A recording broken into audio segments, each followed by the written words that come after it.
Jai Sri Ram. Good evening, everybody.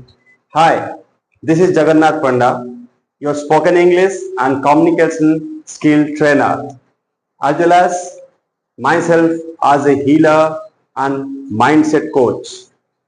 So, my dear students, today I am going to deliver you a beautiful topic on the parts of the speech. Before delivering this speech, first of all, I want to give some valuable information about English knowledge. Dear students, you know what is English? English is nothing simple a language. It's a language. It's not a subject. So first change your thought, change your mindset that it's a subject and don't fear. Just enter into very deep and very easily you can crack and easily you can speak in English because English is a very easy language for you. Okay? So guys, please come. So first of all, you know who am I? I am your spoken English trainer, instructor, Jagannath Panda, JP sir. My mobile number 8917395368. Okay. So any queries, please you can contact me. So आप लोगों ने मेरे बारे में जानने के बाद थोड़ा अगर और भी कुछ जान ले तो अच्छी बात है। तो इस दुनिया में हम लोग क्यों आए हैं? भगवान ने हमको इस दुनिया को भेजे हैं कुछ मकसद के साथ। हमारे अंदर की ताकत को हमको खुद पहचानना है, खुद हमारे ऊपर बिलीव रखना है। बिकॉज अगर हम लोग हमारे ऊपर बिलीव ना कर सके तो दूसरे के ऊपर हम विश्वास नहीं कर सकते हैं। तो पहले अपने ऊपर पूरा भरोसा और विश्वास के साथ हम इस कदम को आगे की ओर लेंगे। तो इंग्लिश समझने का जो बेहतरीन तरीका होता है वो आपको मैं समझाऊंगा, बारी बारी में समझाऊंगा और एक के बाद एक वीडियो मैंने आपके लिए लेके आऊंगा जो आपके लिए बहुत बेनिफिशियल है और आपके लिए फायदेमंद और आपके लिए बहुत इंप्रूवमेंट लेके आएगा। चलिए तो मेरे वीडियो को आप देखिए अंत तक और उसके बाद आप कुछ मतामत दीजिए। कुछ अगर गलत होगा तो इसलिए आपका राय भी मैं ग्रहण करूंगा क्योंकि आप सब बहुत वैल्यूएबल व्यूअर्स है मेरे। आप सब की वजह से मेरा वीडियो ग्रो कर रहे हैं। So first of all thank you and thank you all. Okay, let's come to topic. तो आज का टॉपिक क्या है? Parts of the speech.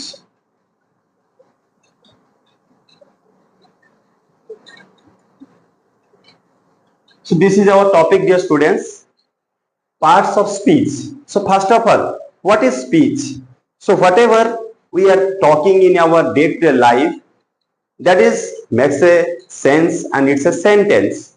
Suppose, just let's understand. Suppose I am writing a small sentence. He is a boy. Okay, this is a sentence I am writing here. What is this? He is a boy. So what is this? He is a boy.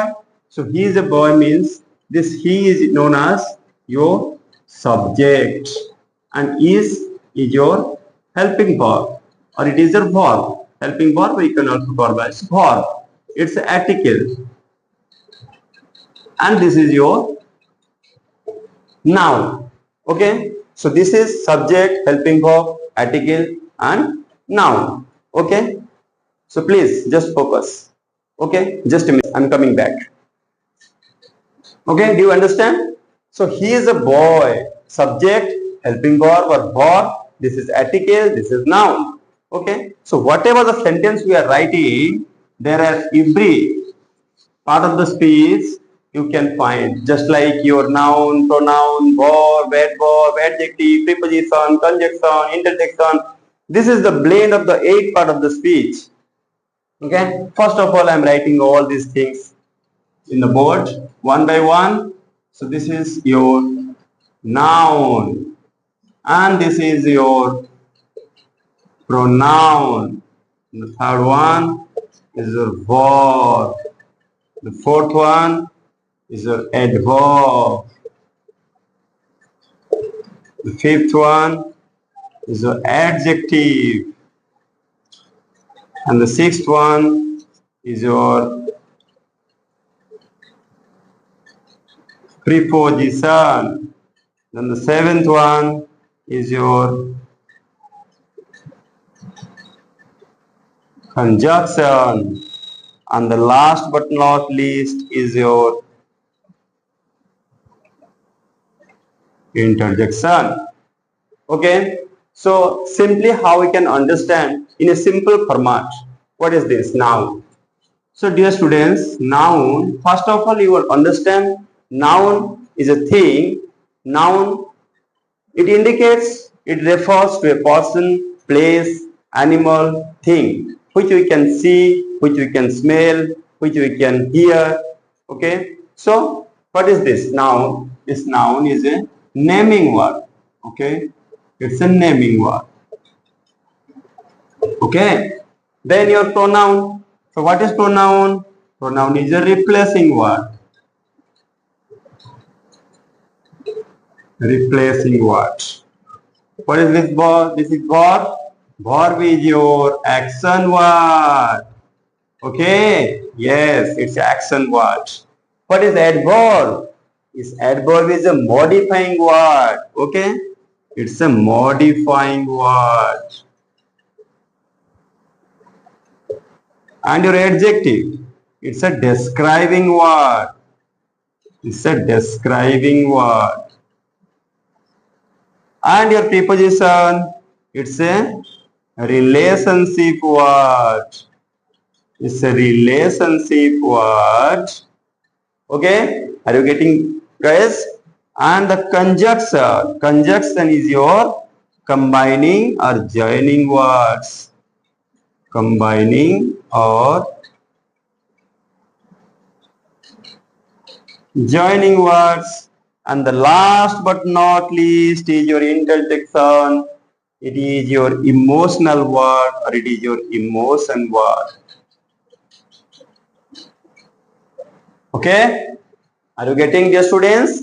Very good, thank you. So these things I have written, मतलब मैंने इसको सब लिख दिया. आप लोगों ने इस वीडियो को देख रहे हैं, उसको पॉज करके अपना नोटबुक में आप इसको लिखेंगे और उसको बारी बारी मेरी बार बार रिपीट करके उसको पढ़ेंगे, याद करेंगे, तो धीरे धीरे आपका इंग्लिश भी बेहतर होगा और आप भी नॉलेजियस पर्सन बनेंगे और आपका भी इंग्लिश धीरे धीरे बोलना भी शुरू करेंगे. तो फिर आप बोलना शुरू करेंगे, क्योंकि देखिए जब तक आप बोलनी ही चाहेंगे तब तक आप बोल नहीं पाएंगे. क्योंकि देखिए भाषा क्या होता है, हम हमारा मदर टंग, हमारा लोकल लैंग्वेज को हम शुरू से बातें करते हैं तो इंग्लिश को हम डरते हैं, लेकिन जब हम इंग्लिश से बातें करेंगे, छोटी छोटी बातें शुरू करेंगे, तब जाकर हमारा इंग्लिश बेहतर होगा. तो इसीलिए हमारा प्रयास को मजबूत बनाने के लिए हम लोग को एक डेयरिंग कदम लेना पड़ेगा, हमको एक हिम्मत पर ताकत जैसे लगाना पड़ेगा और फिर बातें करना पड़ेगा. जैसे कि छोटी छोटी बातें हम बोल सकते हैं, yes I am a student, I am a teacher, you are a doctor, he is a student, he is my friend, she is my friend, I love him, she is good, she is bad. ये सब sentence को आप धीरे धीरे बोलना शुरू करेंगे तो फिर आप इसके साथ ये ग्रामर को सीखेंगे, फ्लुएंसी के लिए आप प्रैक्टिस करेंगे, तो फिर आपका इंग्लिश धीरे धीरे बेहतर होता ही जाएगा. चलिए तो फिर हम थोड़ा थोड़ा डिस्क्राइब करेंगे, ज्यादा कुछ डिस्क्राइब करने के लिए हमारे पास नहीं है, छोटा वीडियो हम बनाएंगे इसको. तो पहले हम थोड़ा नाउन के बारे में डिस्कशन करते हैं. So what is noun? So noun क्या होता है? It indicates to person, place, animal, thing. चलो लिख देते हैं इसका definition. It indicates to a person, place, animal, thing or any idea. Okay, it indicates to a person, place, animal, thing or any idea. तो उदाहरण के तौर पर हम देख लेंगे एग्जाम्पल में क्या होता है. हमारा boy, girl, Ravi, okay, Sita. तो अलग से हमको बहुत सारे एग्जाम्पल भी ले सकते हैं, जैसे कि फियर. ओके, सब जिसका भी नाम है हम टेबल, चेयर, ये सब की एग्जाम्पल के तौर पर भी ले सकते हैं. चलो, boy, girl, Ravi, Sita, fear, happiness, there are so many words. जिसका कोई नाम होता है ओके, आप समझने के लिए बहुत आसान है कि जिसका भी कोई नाम है, जैसे कि मेरे हाथ में ये एक मार्कर है, ये एक नाउन है, मेरे हाथ में एक डस्टर है, ये एक नाउन है, ये व्हाइट बोर्ड है, ये एक नाउन है, ये फोटो है, स्वामी विवेकानंद के फोटो है, ये एक नाउन है, ये कुछ ब्रेव वॉरियर्स के नाम है, doctor APJ Abdul Kalam, missile man of India, तो ये भी एक नाम है। तो जिसका भी कोई नाम होता है वो नाउन होता है। समझने के लिए बहुत आसान होता है, बस आप समझिए, आप थोड़ा अपने दिमाग में घुसाइए, बस समझिए, इट्स वेरी इजी। ओके, तो नाउन आप समझ में आ गया, जिस किस को इंडिकेट करता है, कोई पर्सन को, कोई व्यक्ति को, कोई जगह को, कोई पशु या कोई पक्षी या कोई चीज या कोई अपने मन की जो आइडिया होता है उस चीज को, इनोवेटिव थॉट को भी हम ले सकते हैं। तो इतना भी, और उसको अगर हम जब क्लैरिफाई करेंगे तो फिर हमारा क्या होता है, काउंटेबल, काउंटेबल नाउन, देन हमारा अनकाउंटेबल नाउन। ओके, जो हम उसको गिनती कर सकते हैं वो काउंटेबल है, जो गिनती नहीं कर सकते हैं वो अनकाउंटेबल है। उसके बाद अगर हम क्लासिफाई करेंगे तो फिर नाउन का हमारा proper noun, common noun, collective noun, material noun, abstract noun, these are the 5 kinds of nouns. Okay, so अगले और एक वीडियो में नाउन के बारे में पूरी तरह हम डिस्कशन करेंगे। बस इस वीडियो में बस इतना है, ठीक है। तो उसके बाद में हम स्विच अप कर लेते हैं, हम थोड़ा आगे चलते हैं प्रोनाउन की तरफ। So what is pronoun? Okay, the second one is our pronoun. So what is pronoun? You know pronoun is replacing words. So what is pronoun? A word that takes place or replace. A word that takes place or replace a noun or pronoun is called pronoun. Okay guys, are you getting? A word that takes place or replaced a noun, that is called a pronoun. Simply we can also write down also a noun, the pronoun is called a pronoun. Okay, so what is pronoun? There are so many kinds of pronoun, there are 8 kinds of pronoun, we'll discuss it later. तो थोड़ा pronoun को समझ लेते हैं। pronoun के mainly जो noun को जो रिप्लेस करता है, वो जो noun को रिप्लेस करता है, थोड़ा इतना ही आप समझ लीजिए, तो noun को जो रिप्लेस करता है वो pronoun होता है। so noun को रिप्लेस कौन सा करता है? कोई हम noun को अगर लिखेंगे, suppose Ram is a good boy. Okay, so Ram is a good boy, तो इस नाम के जगह पर हम लिखेंगे ही इज ए गुड सिंगर। क्या है वो? राम एक अच्छा सिंगर है, राम एक अच्छा सिंगर है। तो यहाँ पर ही क्या हो गया? आपका प्रोनाउन हो गया बच्चों, ठीक है। Are you getting? Very good, बहुत अच्छा, थैंक यू। तो मतलब ही यहाँ पर हो गया प्रोनाउन, ठीक है। उसको आप पॉज करके आप लिख देंगे, थोड़ा एक सेंटेंस के माध्यम से समझ लेंगे तो ये आपके लिए बहुत आसान हो जाएगा। जैसे हम बोलेंगे, और एक सेंटेंस बोलते हैं, Ram and Sita are going to Cuttack. Ram and Sita are going to Cuttack. Cuttack क्या है? कटक सिटी है, एक नाउन है, उड़ीसा में है। ओके, तो राम एंड सीता, राम एंड सीता के लिए हम क्या करेंगे?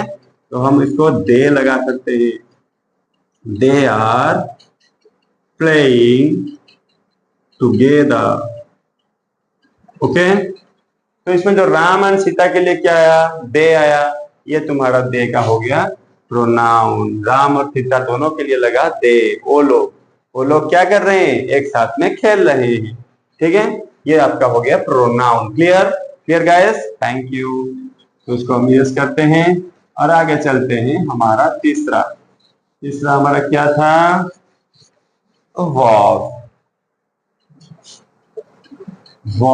तो तीसरा वर्ब जो है वो तो वाइटल रोल प्ले करता है सेंटेंस फॉर्मेशन में। जानते हैं, हमारे शरीर का जैसे बैकबोन होता है, बैकबोन, अगर बैकबोन ना होता तो हम खड़ा ना हो पाते, तो वह हमारे शरीर के जैसे बैकबोन, ये सेंटेंस का बैकबोन कहा जाता है।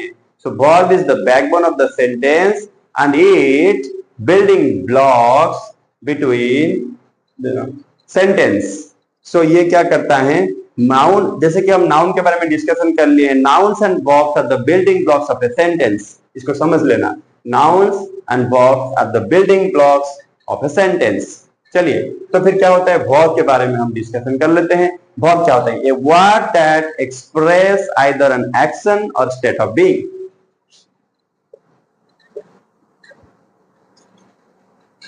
A word that express an action or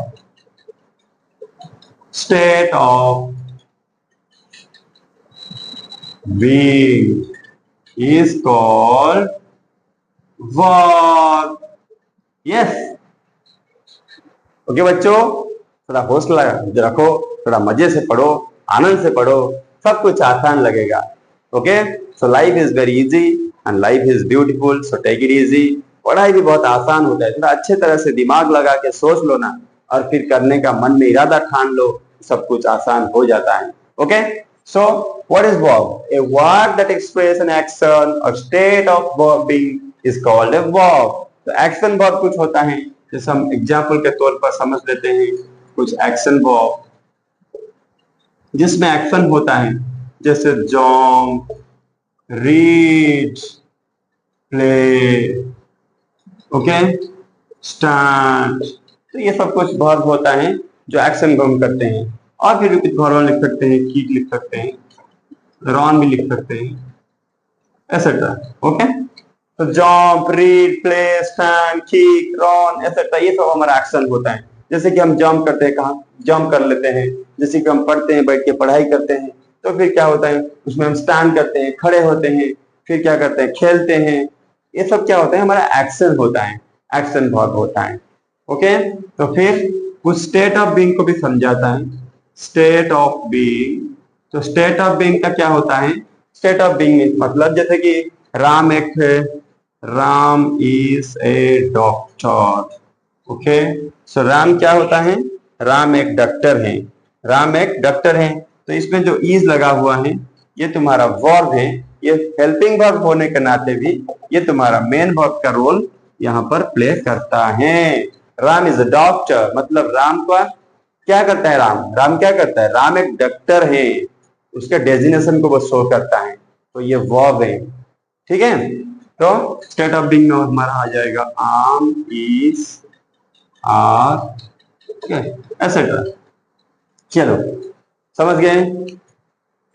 so mainly जब हम देखेंगे वर्ब में तो दो तरह का वर्ब यहाँ पर आ जाता है. सो वर्ब में तुम्हारा हो गया, एक हो गया तुम्हारा ऑक्सिलरी वर्ब, जिसे हम हेल्पिंग वर्ब भी कहते हैं, ऑक्सिलरी और हेल्पिंग वर्ब और मेन वर्ब. ठीक है, तो ऑक्सिलरी, हेल्पिंग वर्ब और ये हमारा मेन वर्ब. वर्ब फैमिली बहुत बड़ा फैमिली है, तो ये बिल्डिंग ब्लॉक करता है. जैसे हम लिख सकते हैं a verb is the backbone of a sentence. Okay, अब हम वर्ब के बारे में समझ लिए, नाउन प्रोनाउन के बारे में समझ लिए, तो फिर क्या होता है, वर्ब और नाउन ये दोनों होता है. Noun and verbs are the building blocks of a sentence. तो हम लिख सकते हैं nouns and verbs, nouns and verbs are the building blocks of a sentence. Okay, nouns and verbs are the building blocks of a sentence. ठीक है, तो चलिए ये सब खत्म हो गया. इसके बाद अगले हम चलते हैं. अगले नंबर हमारा क्या है, वर्ब के बाद में हम चलते हैं हमारा एडजेक्टिव की तरह चलते हैं. Adjective number 4 is adjective. Number 4 में मैंने एडवर्ब लिखा था, लेकिन एडजेक्टिव लिख दिया, कोई बात नहीं। एडजेक्टिव को हमने क्या बताया था डिस्क्राइबिंग वर्ड बताया था। वो डिस्क्राइब करता है, किसको डिस्क्राइब करता है? वो नाउन को डिस्क्राइब करता है, प्रोनाउन को डिस्क्राइब करता है। तो फिर क्या करना है, वर्ड डेफिनेशन हम लिखेंगे, it is a word which describes a noun or pronoun. Okay, so it is a word which describes a noun or pronoun. तो जो नाउन और प्रोनाउन को डिस्क्राइब करता है वो हमारा एडजेक्टिव, जिसे हम हिंदी में कहते हैं विशेषण पद। मतलब जो विशेष गुण को समझाता है उसे कहते हैं विशेषण पद।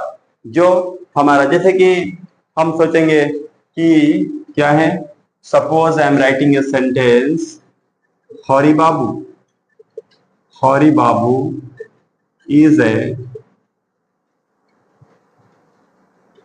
Hard working teacher. ओके, नहीं तो फिर लिखेंगे हम हरि बाबू की जगह ही इज ए पंक्चुअल टीचर। तो मतलब देखिए, तो ये जो हरि बाबू का डेफिनेशन क्या है, टीचर है। तो हरि बाबू टीचिंग करते हैं। कैसे टीचिंग करते हैं? हार्ड वर्किंग, मतलब बहुत मेहनत लगाते हैं, बच्चों को पढ़ाने के लिए बहुत तकलीफ उठाते हैं, क्योंकि टीचिंग जॉब एक नोबेल जॉब होता है, उसमें बहुत सैक्रिफाइस, बहुत डेडिकेशन लगा हुआ है। तो हरि बाबू क्या है, जो हार्ड वर्किंग है और वो समयानुबर्त भी है, समय के हिसाब से काम करते हैं, समय के पाबंदी है। तो पंक्चुअल वर्ड भी हमारा क्या हो गया, ये हो गया हमारा adjective. Okay, are you getting? तो मतलब जो नाउन को विशेषित करता है वही होता है आपका विशेषण पद या फिर adjective. It is a word which describes a noun और प्रोनाउन। कभी कभी प्रोनाउन को भी वो विशेषित करता है, तो भी होता है ये विशेषण पद या एडजेक्टिव। ठीक है, और हर वक्त याद रखना, adjective comes before noun. Okay, तो मतलब एडजेक्टिव क्या होता है, नाउन से पहले आता है। जो नाउन से पहले आता है वो बन जाता है आपका एडजेक्टिव। ठीक है, चलो अब इतना ही। तो एडजेक्टिव के बाद हम क्या करते हैं, चलते हैं एडवर्ब की ओर। ओके, जो 5वां नंबर हमारा है वो है हमारा एडवर्ब यानी क्रिया विशेषण। एडवर्ब यानी क्रिया विशेषण। इट इज अ वर्ड और phrase that modifies a verb. Okay, adjective और अनदर एडवर्ब। ओके, तो मतलब ये एडवर्ब किसको मॉडिफाई करता है, कोई वर्ब को मॉडिफाई करता है, कोई एडजेक्टिव को मॉडिफाई करता है, और कोई दूसरा एडवर्ब को भी वो मॉडिफाई करता है। सो इट्स अ वर्ड, तो चलते डेफिनेशन लिखते हैं। It is a word which modifies a verb, adjective or another adverb in a sentence. So it is a word which modifies a verb, adjective or another adverb in a sentence is known as adverb. मतलब इसको क्या कहते हैं, क्रिया विशेषण। उसका नाम से चलता है पता ये क्या है, क्रिया विशेषण। मतलब जो क्रिया को विशेषित करता है, जो क्रिया को विशेष रूप से हमको दिखाता है क्रिया कैसे काम कर रहा है, तो उसके लिए हम बोलेंगे एडवर्ब। तो मेनली देखिए, तो एडवर्ब क्या हो जाता है, जब हम एडजेक्टिव में चलिए adjective plus ly is known as adverb. एक फॉर्मूला के तौर पर आप याद रख सकते हैं। एडजेक्टिव में अगर हम ly लगाते हैं तो उसको एडवर्ब बन जाता है। जैसे कि हम बोलेंगे क्या, स्लो, एडजेक्टिव है, plus ly that is slowly.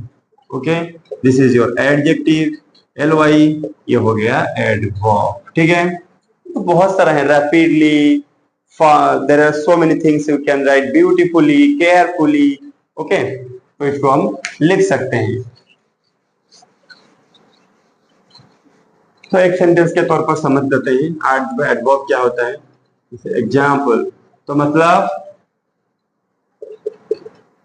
he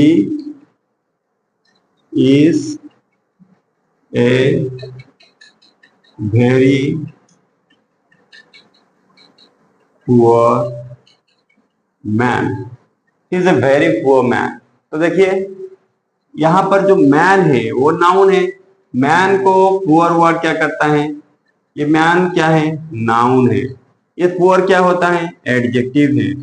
तो हम पहले बताए थे जो मैन के पहले जो आता है वो तुम्हारा नाउन के पहले जो आता है, before noun comes your adjective, so this is your adjective. तो यहाँ पर एडजेक्टिव को जो पुश करता है और जो मॉडिफाई करता है वो क्या है, वेरी, वो हो गया तुम्हारा एडवर्ब। ठीक है, तो यहाँ पर एडजेक्टिव को पुश करता है कौन, adverb, very. Okay, are you getting? So समझ में आ रहा है कि नहीं? He is a very poor man, कैसे है वो, एक गरीब आदमी नहीं है, बहुत गरीब आदमी है। तो बहुत वर्ड आ जाता है वो तुम्हारा एडवर्ब आ जाता है। ठीक है, क्रिया विशेषित, मतलब वो क्रिया को विशेषित करता है। जैसे कि और एक हम समझ लेते हैं, ही रॉन्स क्विकली, ही रॉन्स क्विकली, तो मतलब वो कैसे भागा, ही रॉन्स क्विकली मतलब जोर से भागा। तो ये जो रॉन्स है ये क्या है, ये वर्ब है, ये वर्ब को विशेषित कौन करता है, क्विकली, कैसे भागा, how he runs, how he runs, oh he ran quickly, he run quickly, he runs quickly. तो मतलब क्या, वो क्विकली मतलब जोर से भागा। तो ये तुम्हारा क्रिया को विशेषित करता है, ये होता है क्रिया विशेषण, ये होता है एडवर्ब। ठीक है, are you getting? Well done. Okay, लगे रहो लगे रहो। ठीक है, तो लगे रहने से सब कुछ मिलेगा, क्योंकि प्रैक्टिस करते रहना, प्रैक्टिस करते रहना। अगर प्रैक्टिस करते रहोगे तो सफलता तुम्हारा दूर नहीं। ठीक है बच्चों, भगवान का दिया हुआ कभी कम नहीं होता, लेकिन जो टूट जाता है वो संकल्प नहीं होता। तो इसलिए अपने संकल्प को कभी टूटने मत देना। ठीक है, जो सीखने का इरादा लेकर हम आए हैं उसको हम सीख के दिखाएंगे, करके दिखाएंगे, ये जोश के साथ हम लड़ेंगे। चलिए अगला हमारा है एडवर्ब के कंप्लीट होने के बाद हमारा आ जाता है नंबर 6 पर, क्या, प्रीपोजिशन। प्रीपोजिशन, ओके, क्या है प्रीपोजिशन, ये पोजीशन शो करता है, नाउन को पहले लगता है। प्रीपोजिशन जो होता है नाउन के पहले शो आ जाता है और इसका नाउन का पोजीशन को शो करवाता है। मतलब प्रीपोजिशन क्या है, it's a word that shows the relationship between a noun और प्रोनाउन। सो समझ में आया कि नहीं? तो किसका ये करता है, मतलब देखिए, जैसे कि हम बताते हैं ये डस्टर, ये डस्टर कहाँ है, ये डस्टर सपोज टेबल के ऊपर डस्टर है, तो मैं बोलूंगा क्या एग्जांपल के तौर पर, the duster is on the table. ठीक है, तो डस्टर कहाँ है, टेबल के ऊपर है। ओके, तो ये टेबल के ऊपर का रिलेशन शो करता है, डस्टर और टेबल के बीच में संपर्क क्या है, वो टेबल के ऊपर है। सो प्रीपोजिशन क्या कहलाता है, प्रीपोजिशन ये कहता है it is a word that shows the relationship, it is a word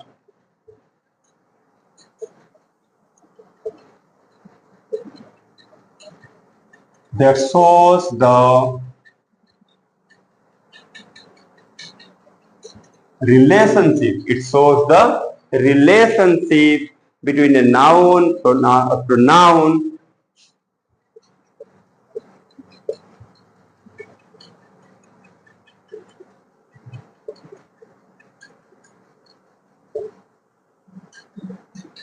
with other words in a sentence, with other words in a sentence। समझ में आया? So it's a word that shows the relationship between a noun or pronoun with other words in a sentence। तो इसका संबंध सुझाता है, जैसे कि हमको आपको एग्जाम्पल में बोला, the duster is on the table. तो टेबल और डस्टर के बीच में रिलेशन शो करता है ऑन। जैसे कि और एक सेंटेंस में बोलूंगा the cat is under the chair. ठीक है, the cat is under the chair. Chair और कैट के बीच में जो रिलेशन, चेयर भी एक नाउन है, कैट भी एक नाउन है, इन दोनों नाउन के बीच में रिलेशन शो करता है कौन सा वाला, अंडर। तो यहाँ पर ये तुम्हारा ऑन, यहाँ पर अंडर, ये दोनों क्या हो गए, ये दोनों हो गए हमारा प्रीपोजिशन। Okay, preposition. ओके, बहुत आसान है कि नहीं, समझना बहुत आसान है कि नहीं, आसान है। तो उसको आप आसान बनाइए, आसान बनाने से आसान बनता है, खुद ब खुद नहीं बनता है, तो इसलिए उसको बनाना पड़ेगा। चलो आसान बना दो और इसको समझ लो। ये वाला प्रीपोजिशन हो गया। तो प्रीपोजिशन के बाद हमारा आता है कंजक्शन, जिसको हम प्रीपोजिशन को हिंदी में अव्यय पद कहते हैं। ठीक है, और इसको 7 नंबर में आया हमारा कंजंक्शन। कंजक्शन, ओके, इसको हम क्या कहते हैं, ये भी एक अव्यय पद है, संबंधवाचक अव्यय पद, जिसको संयोग करता है, संयोगवाचक। तो ये कंजक्शन क्या है, कंबाइनिंग वर्ड। हम उसको पहले बोले थे कंबाइनिंग वर्ड या जॉइनिंग वर्ड्स। तो क्या करता है, ये वर्ड को जॉइन करता है। So it is a word which join words or group of words. Okay, it is a word which join words, it is a word, okay, it is a word which joins words or group of words. Okay, so it is a word which joins words or group of words. Okay, तो example क्या होता है, example आपका हो गया and, but, or, otherwise। Okay, ऐसे हैं बहुत सारा एग्जाम्पल। तो and, राम, चलो and लिखते हैं, and Sam, Ram and Sam are very hardworking students। So ये दोनों हार्डवर्किंग स्टूडेंट्स क्लास में कौन है, राम और श्याम। ये दोनों को कंबाइन करता है, दोनों का एक ही नेचर को शो करता है, hardworking. Okay, so both have the same qualities of hard working. So this and combines joins this Ram and Sam। ये दोनों को join करता है, ये दोनों को join करता है, इसलिए ये क्या होता है, ये तुम्हारा joining word और combining word is known as conjunction। तो ये हो गया आपका conjunction। ठीक है, चलो अगले बार। तो राम श्याम, और फिर अगर और एक सेंटेंस में हम लिखेंगे work hard, work hard, otherwise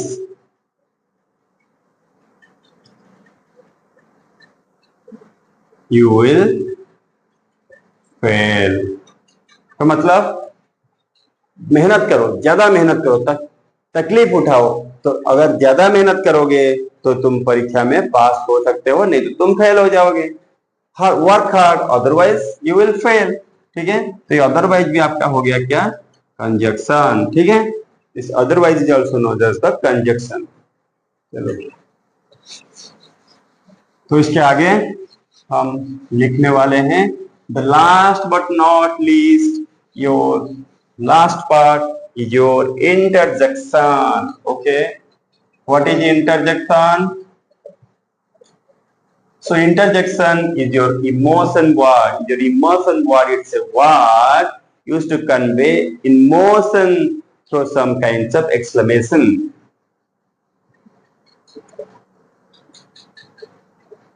It is a word which express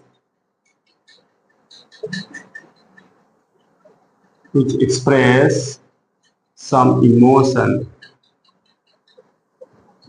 motion. So different kinds of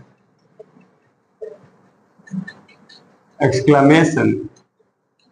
Okay. So it is a word which express some emotion through different kinds of exclamations. Just like हम बोलते हैं, wow, what a beautiful sight.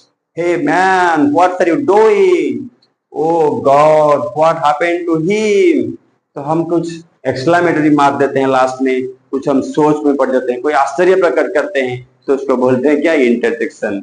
Okay, जैसे कि हम बोल सकते हैं हमारा हे, ओ, ओके, अल्लाह. तो ये सब कुछ वर्ड होता है, इंटरजेक्शन में आता है. और फिर कुछ सिंबल्स भी हम ले सकते हैं. Any symbols like comma, colon, semicolon. Okay, comma, colon, semicolon. There are different commas, mark, exclamatory mark, question mark.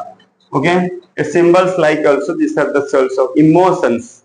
Okay, so hey, oh, alas, that's oh, ouch. There are some different things. So it's a word which expresses some emotion through different kinds of exclamations. So I think you all my students enjoy this my video. So whatever may be, please try to like my channel and subscribe. And further, I am bringing for you so many beautiful topics, so many beautiful points, and I will clarify also on this particular topics, nouns, pronouns. ये सब में video आएगा. तो आप सब लोग तैयार रहिए, जुड़ के रहिए, हम सब आगे बढ़ेंगे. आगे जाना हमारा मकसद है. Thank you for watching this video. Thank you, and thank you. Bye bye.